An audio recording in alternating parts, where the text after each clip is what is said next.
On Tuesday, April 10th, 2012, as night fell, rain began to pour over the University of Southern California campus. In the cold and dark night, Ying, a 23-year-old student, was still working on experiments with her classmates in the electrical engineering building.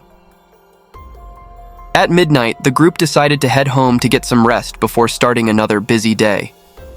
According to the plan, at 10:30 the next morning, Ying would welcome a group of international students from China. With her enthusiasm for community service, she had volunteered to guide the group on a campus tour. Typically, when returning home at midnight, Ying and her boyfriend, Qu Ming, would ride their bicycles slowly back to their off-campus apartment. Their place was not far from the University of Southern California, only about 1.4 miles, a 10-minute bike ride. However, tonight they couldn't ride their bikes because the rain was getting heavier. Fortunately, her boyfriend Qu Ming had everything prepared. To pick her up, he had also studied in the library until midnight. After meeting Ying around 12:15 a.m., he drove his recently purchased old BMW to take her back to their apartment. The drive wasn't long, and within a few minutes they arrived. Since the street near their rented apartment was packed with cars and it was raining heavily, Qu Ming didn't park far away. He turned on the hazard lights and temporarily parked parallel to other cars. Just as they were saying goodbye in the car and Ying was about to step out, two black men in hoodies suddenly appeared on either side of the vehicle. More frighteningly, they were armed and pointed their guns at the couple, ordering them to get out. Before Ying and Qu Ming could react, gunshots rang out. A bloody massacre ensued. Today's story takes place in Los Angeles, USA, specifically at the University of Southern California, a renowned private university in Los Angeles. The university has highly ranked schools such as cinematic arts, business, public policy, and engineering. The University of Southern California has produced 5 Nobel Prize winners and many other notable alumni. This is also the private university with the largest number of international students in the United States. Among its over 40,000 students, more than 8,000 are international students, with over 3,000 from China. Naturally, Ying and Qu Ming, our main characters, were among them. Ying was born in 1988 in Changde, Hunan Province, China, and she was an only child. Her mother was a retired employee of the Changde Cotton Company, and her father transitioned from the military to become a police officer in 1999. Despite not being financially well off, thanks to her excellent academic performance, when Ying received an acceptance letter for graduate studies from the University of Southern California, her parents borrowed money from relatives and friends to pay for her tuition to study in the U.S.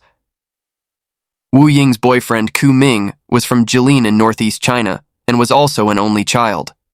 Standing at 6 feet tall, Qu Ming not only achieved a grade 10 in piano, but also practiced taekwondo. However, he had a congenital heart condition since childhood, preventing him from drinking alcohol or engaging in strenuous activities. With his outstanding academic record, he was admitted to Beihang University, Beijing University of Aeronautics and Astronautics, with top scores. Perhaps it was fate that 2 young people who had never met both received acceptance letters from the University of Southern California at the end of 2011. They both enrolled in the electrical engineering program and started on the same day. Although destiny brought them together, it wasn't until March 2012, 2 years later, that Ying and Qu Ming officially transitioned from classmates to a couple. Ying had a wonderful personality. She was always smiling, and no matter how much she was teased, she would just laugh it off and joke back. Being around her always brought joy to others. Ying was very caring towards her friends. She studied diligently, often staying up late to study and complete assignments. Just last month, she pulled several all-nighters to prepare for exams. Despite her busy schedule, she still cooked meals for her boyfriend to help nourish him, which deeply touched him. 10 days before the incident, on April 1st, Ying told her father online that she would bring a friend home after graduation. This was the first time her family learned that she had a boyfriend. Then, 3 days before the incident on April 8th, Ying happily informed her family that she would graduate next month. She had bought a plane ticket to return home in May and planned to introduce her boyfriend to the family.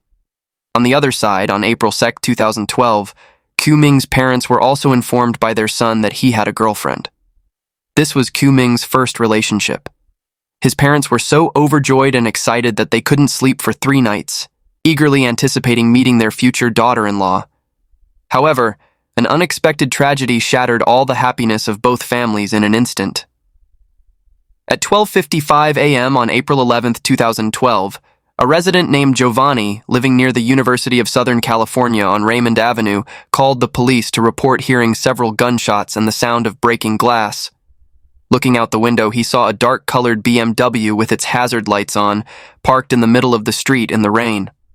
The driver's door was open, and a man was staggering across the road toward a house opposite. He banged on the door so hard that it broke the glass. Witnessing this, Mrs. Annie, without grabbing an umbrella, called 911 and rushed across the street. When she arrived, the man was lying on the ground in front of the house, coughing up blood and pointing toward the car. With his last bit of strength, he told Mrs. Annie, "There's someone else in the car." When the police arrived at the scene, they found 23-year-old Wu Ying sitting in the passenger seat, leaning forward and no longer breathing. The paramedics discovered she had been shot twice, once in the right arm and once, fatally, in the chest. Her boyfriend, Qu Ming, had managed to run to their rented apartment to seek help, but he lost consciousness before the police arrived. The paramedics found that he had been shot behind his left ear, with the bullet lodging in the back of his brain, causing severe brain hemorrhaging. Although an ambulance quickly transported both of them to Los Angeles Hospital for emergency treatment, their injuries were too severe, and they were pronounced dead shortly afterward. Since it was still raining heavily at the time of the incident, collecting evidence at the scene was extremely challenging. The investigators found that the driver's side window had been shattered, with one 9mm bullet lodged in the passenger seat and another bullet embedded in the interior of the passenger door. Additionally, on the street beside the driver's seat, the police discovered 2 spent 9mm shell casings. After a comprehensive analysis, the police concluded that the perpetrator fired the shots from outside the car near the driver's seat. Unfortunately, no fingerprints or DNA from the suspect were found at the scene. Moreover, Wu Ying and Qu Ming's cell phones were stolen by the assailant. When questioning the neighbors around the crime scene, the police discovered that none of the households had security cameras installed. One of the neighbors, named Yuri, said he also called 911. After hearing the gunshots, he looked out the second-floor window of his house and saw the BMW parked in the middle of the street. Yuri mentioned that there were 2 black men standing on either side of the car, who exchanged a few loud words before quickly leaving the scene. However, both were wearing hooded sweatshirts, and the streetlights were dim, so he couldn't clearly see their faces. On the evening of Wu Ying and Qu Ming's death, students at the University of Southern California held a candlelight vigil on campus. For many, it felt like a nightmare. Afterward, several students shared their feelings. 是今天早晨大概9点的时候知道这个事情。今天是我早上在那个 bookstore 上班，然后就听到同事在那儿讨论这个事，然后就赶紧手机上网，然后就看到那个 crime alert 的信。还真的是，我就住在那个出事儿的那个 Raymond 上。今天一起床，然后就朋友跟我说，昨天晚上就发生枪击案，然后有2名受害者。我家就住在出事区域附近27街。当天晚上有听到什么动静吗？案发地点距离我住的地方只有500米左右。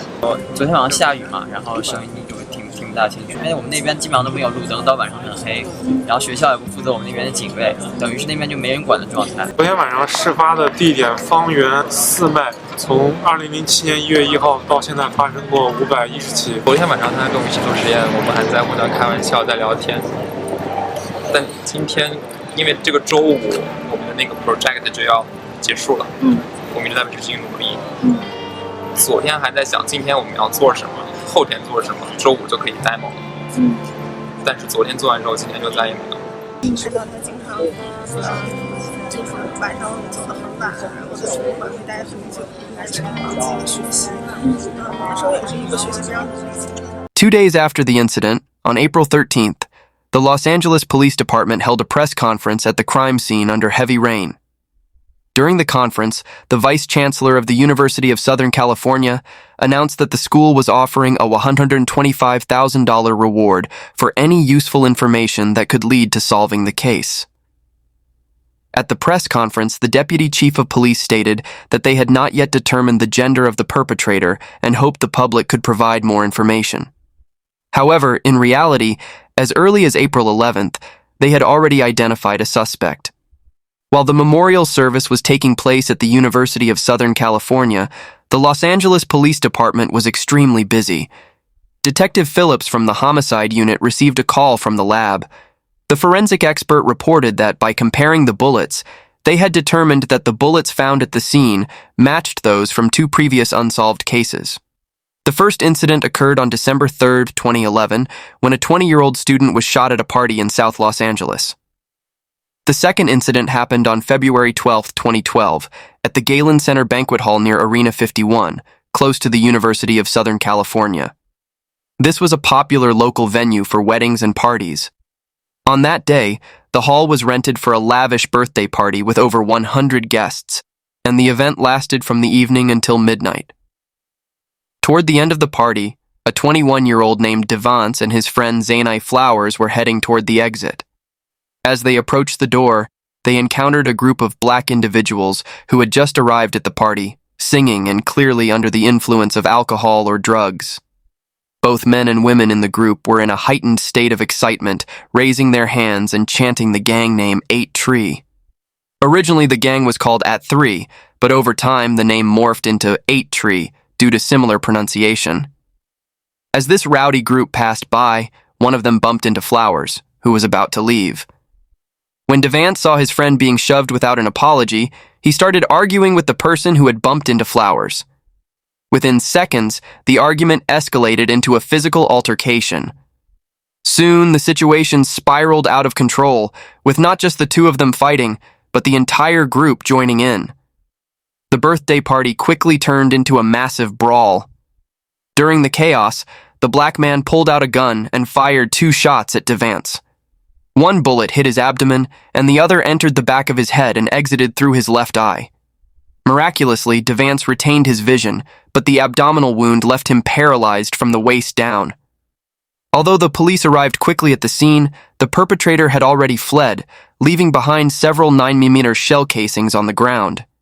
2 months later, on April 11th, when Ying and Qu Ming were murdered, the police discovered that the shell casings found at the scene matched those from the birthday party shooting. This indicated that the perpetrator was likely the same person, or at least from the same group. Through thorough investigation of the birthday party shooting, the police learned that the day after the incident, on February 13th, a friend of Devance who was present at the scene told the police that he knew who the shooter was. He had asked around and learned the nickname of the perpetrator. After searching online, this friend said, "I found a photo of the suspect on Facebook." With this lead, the investigators immediately contacted Devance's friend. At 9:30 p.m. on April 11th, this witness arrived at the police station.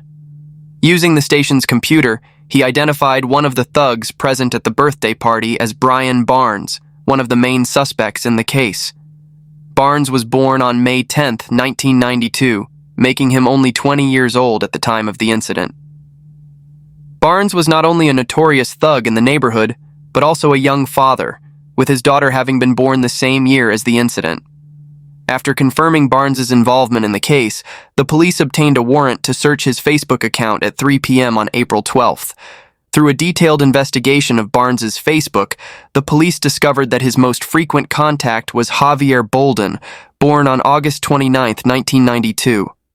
Barnes and Bolden had posted numerous updates together about underground parties and gang-related activities. In one post, Barnes wrote, "No respect INC. We are a family. If you mess with one of us, you mess with all of us. No respect INC." The police investigation revealed that many attendees of these parties were associated with local gangs. However, Barnes and Bolden were not actually members of any gang. They merely used gang affiliations to intimidate others. Given that Ying and Qu Ming's phones were taken at the scene, the police attempted to track the signals from these devices. While Qu Ming's phone remained off and untraceable, Wu Ying's phone signal appeared near Barnes's residence. At this point, the police did not rush to take action, but instead wiretapped Barnes's phone to gather more evidence.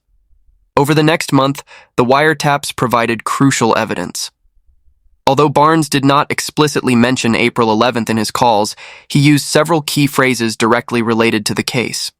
For instance, he told Bolden that he remembered the night they ran up on those two small Asian people, and he intended to gift the phone he stole from the girl to Bolden for his birthday. But since he couldn't unlock it, he sold it to a phone shop for $230 and felt he got a bit shortchanged. Further investigation included interrogating Barnes's ex-girlfriend, who admitted to the police that Barnes had once told her he stole a phone and might have shot two people in the process. Additionally, cell tower evidence showed that in the early hours of April 11th, Barnes and Bolden's phone signals were near the crime scene at 12:14 a.m. and 1:02 a.m. Moreover, at 1:09 a.m., there was a call to Wu Ying's phone, indicating that her phone's location matched Barnes's residence after she had been murdered. At 1:36 a.m., Bolden's phone signal also appeared at Barnes's location. Combining cell tower evidence, the ex-girlfriend's testimony, and the shell casings found at the scene, the police believed that Barnes and Bolden were the prime suspects. Consequently, 1 month after the crime, on May 18th, both were arrested. Facing police interrogation, Barnes and Bolden denied any wrongdoing. To pressure Bolden into confessing, the interrogators mentioned that if the case went to trial, the jury might not believe him, and that he could face the death penalty in California. Under continuous pressure, Bolden eventually admitted that on the day of the crime, he, Barnes, and his nephew Terrell went to the University of Southern California. Bolden confessed that he and Barnes had robbed an Asian couple in a BMW, and he even drew the position of the BMW at the crime scene. Bolden explained that there were 3 of them, with Tyrell as the driver, circling the university campus looking for targets to rob. After spotting Wu Ying and Qu Ming's BMW, Barnes and Bolden quietly exited the vehicle with guns, while Tyrell stayed in the car to drive and keep watch. Bolden claimed that he did not fire the gun. Instead, Barnes approached the driver's side with the weapon. They both loudly demanded that the occupants get out of the car. Bolden thought Barnes only intended to rob the car, but before the couple could respond, Barnes suddenly opened fire on them. Initially, they planned to drive off in the BMW, but Bolden mentioned that they saw a neighbor witness the shooting, which made them abandon that plan. In a panic, Barnes only managed to grab 2 phones from the car. Ultimately, the 2 of them rushed back to the nearby parked car, and Tyrell drove them quickly away from the scene. Before being detained awaiting trial, Bolden bragged to a fellow inmate that he and a friend had robbed 2 graduate students near the University of Southern California and even shot and killed them. He also mentioned that the incident had made international headlines. What Bolden didn't know was that this fellow inmate was actually an undercover police officer, and the entire conversation was recorded. However, since Barnes and Bolden were charged with first-degree murder, their families have been actively campaigning in local black community churches and on Facebook, claiming that the police had no evidence to prove their children committed the murders. According to California law, cases involving 2 victims can result in the death penalty for the perpetrators. Despite this, the case presented several challenges for the police, primarily due to the lack of physical evidence. Although the shell casings found at the scene matched those from the birthday party 2 months earlier, Bolden claimed that Barnes had disposed of the gun after the crime, and the police had yet to locate the 9mm weapon. While cell tower evidence linked Barnes and Bolden to the crime scene and Barnes's residence, cell signal data is not precise enough to pinpoint exact streets or houses. Although a witness saw 2 black men committing the crime, they couldn't clearly identify their faces. Currently, the only evidence the police can present is the recorded conversation of Bolden in jail and his confession to the interrogator. For Barnes, the police have much less evidence. Therefore, under significant pressure, there have been media rumors suggesting that the police might consider a plea deal with the defendants, reducing the charges from first-degree murder to second-degree murder, with a sentence of around 20 years. Although this information has not been confirmed, the Chinese community at the University of Southern California has not remained silent on the matter. As you may know, the Chinese community often adheres to the principle of avoiding trouble, meaning if it doesn't concern them, they won't get involved. However, this time, the Chinese Students and Scholars Association at the University of Southern California, upon hearing the news, launched a large-scale petition campaign, gathering over 7,000 signatures from USC and across the United States. They hired lawyers and met with the California Police Association to express the views of Wu Ying and Qu Ming's families, demanding that the police strictly punish the perpetrators and firmly refuse any compromise with the suspects. Although the Los Angeles police chief at the time agreed to the demands of the student representatives and lawyers, by the end of 2012, this promise faced some challenges. On December 3, 2012, Jackie Lacey was elected as the new Los Angeles District Attorney. She was an alumna of the USC Law School, having graduated in 1982. In theory, Jackie Lacey would have a better understanding of the situation involving the two murdered USC students. However, given her background in the African American community, many Chinese people were concerned that, due to electoral or racial reasons, she might not uphold the promises made by the previous police chief and could allow the cases to be treated more leniently.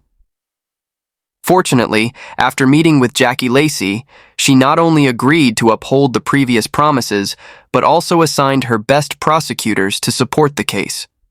2 years after the incident, on February 25, 2014, the shooter Barnes finally relented. On the advice of his lawyer, he chose to accept a plea deal with the police. In exchange, the police promised to forego seeking the death penalty. At the final trial, Wu Ying's mother wept silently, while her father resolutely demanded the judge impose the harshest penalty on Barnes. He said, "When my daughter was about to complete her education, preparing to return home with a plane ticket after 2 years away, she was brutally murdered by this criminal. He not only stole Wu Ying's dreams and life, my only daughter, but also shattered the hopes and dreams of our entire family and relatives. The pain and anguish we feel are unimaginable to outsiders." On October 5th, her birthday, we could only stand quietly by her grave, shedding tears, lighting birthday candles, cutting a cake, and singing a birthday song for her. I often wake up crying in the middle of the night, dreaming of my bloodied daughter crying out, "Mom, Dad, it hurts so much." These words left everyone in the courtroom silent, deeply moved by the victim's family's sorrow. However, throughout the trial, Barnes remained contemptuous and indifferent. Ultimately, the judge sentenced Barnes to 2 consecutive life sentences without the possibility of parole. As part of the plea deal, Barnes also lost his right to appeal. On the other hand, although Bolden confessed to the investigator during interrogation, he still pleaded not guilty in court. Thus, 2.5 years after the crime, in October 2014, Bolden's trial began. In court, his lawyer declared that his client did not fire the shots and did not take the victim's phones, but merely accompanied his friend Barnes to the scene. Regarding Bolden's confession to the police, the lawyer argued that it was made under the threat of the death penalty, forcing him to fabricate a story about robbery and murder with Barnes. As for the recorded jail conversation, the lawyer claimed that Bolden was merely boasting to avoid being bullied in jail and that all his statements were made up. During the trial, Bolden's mother was ejected from the courtroom by the judge for repeatedly interrupting proceedings and asserting her son's innocence. She praised her son as a good person, attending community college and working full-time at the Food 4 Less supermarket. Interestingly, after being removed from the courtroom, Mrs. Lashana tearfully spoke to the press in the restroom. She told reporters that murderers don't have hearts, and they don't cry, but her son cried and was devastated, which reinforced her belief that her son did not kill anyone. The jury unanimously concluded that while Bolden did not fire the shots, under California's felony murder rule, when one person in a group commits a crime, all members of the group are held responsible. Therefore, the jury found Bolden guilty of first-degree murder. During the sentencing hearing, Wu Ying and Qu Ming's parents once again condemned the perpetrators for their children's deaths. Bolden, like his close friend Barnes, remained indifferent and occasionally even smiled. Before announcing the sentence, the judge reprimanded Bolden for his lack of remorse. The judge stated that during the previous jury's verdict, Bolden made a distinctive gang gesture. He not only showed no regret, but also took pride in his crime, even smiling. You never once indicate you are sorry the 2 Chinese graduate students were killed. This is truly a series of shocking crimes, even in a city like Los Angeles. You should not be displaying a false bravado like you were some honorable street gangster. You should be hanging your head in shame like Tom Dooley. You have nothing to smile about. You are sentenced on count 1 to life without the possibility of parole. Dear audience, sometimes from a seemingly straightforward case, we can see broader societal issues. Why could 2 killers in Los Angeles be so ruthless and show no remorse after committing murder? We might glean some answers from the peculiar reaction of Bolden's mother. According to an investigation by the Los Angeles Times, Bolden was placed in foster care during high school, indicating that his parents likely had significant issues. While in foster care, Bolden was charged with theft. As a result, from June 2010 to June 2011, he was under the supervision of the Juvenile Probation Department. During that year, Bolden behaved well, held a stable job, and continued his community college education. However, in June 2011, Bolden reached adulthood. The Los Angeles Department of Children and Family Services assigned the task of helping him reintegrate into society to a private company called Teens Happy Home Foster Family Agency. I think the name of this company is quite fitting, because after being placed with them, Bolden indeed seemed very happy. Specifically, the government paid Teens Happy Home Foster Family Agency $1,600 per month. The agency's responsibilities included arranging a foster home for Bolden, monitoring his education and daily life, and providing certain types of support. Later, for convenience, Teens Happy Home Foster Family Agency arranged for Bolden to live at the home of a female social worker from the company. This was a year before Wu Ying's murder. It seems that after moving in with the social worker, Bolden was given complete freedom, with the social worker providing little to no assistance. In other words, American taxpayers were paying $1,600 a month for Bolden, but this money essentially ended up in the pockets of the agency and the social worker through various means. Ultimately, Bolden received no education, supervision, or guidance, leading to the tragic harm he caused to Wu Ying and Qu Ming. As for Barnes, his father had been in prison for a long time. Online, Barnes revealed that he had never met his biological father in person. The first time he saw him was through a screen in prison. After being incarcerated, Barnes lived quite comfortably. Occasionally, he would smoke, sing, and dance to music. In this case, we also need to discuss the role of the American police. If you pay close attention, you may realize that when investigating the birthday party on February 12th, they had an opportunity to catch Barnes and Bolden. Because the day after the party, a witness informed the police that they had seen the suspect's image on Facebook. Had they followed up on this lead at that time, capturing Barnes and Bolden would not have been too difficult. This detail was first uncovered by Catherine Green, a student journalist at the University of Southern California. Later, the Los Angeles Police Department responded to the journalist's inquiry about this issue. The deputy chief in charge of the case at that time stated that if he had handled the birthday party investigation, he might have acted differently. However, the official also added that the police did not entirely abandon the investigation of the February party shooting. Rather, Los Angeles was dealing with a high volume of shootings simultaneously. According to his statistics, in February, his team had to handle over 260 shooting victim cases. Each case required swift action to gather leads. Therefore, he could understand why the case was set aside at that time. The workload was overwhelming. These deeply rooted societal issues are the real source of such crimes. The University of Southern California has made significant efforts to enhance security, but these measures are only temporary solutions. The murder of Ji Shinran 2 years later is a testament to this. Additionally, everyone's awareness of safety needs to be heightened. Hardworking students often study until midnight, and during this time, they should seek the protection of campus security if possible. Even if home is close and they prefer not to inconvenience others, safety and life are the most important considerations. The ones most heartbroken by Wu Ying and Qu Ming's deaths are undoubtedly their parents and families.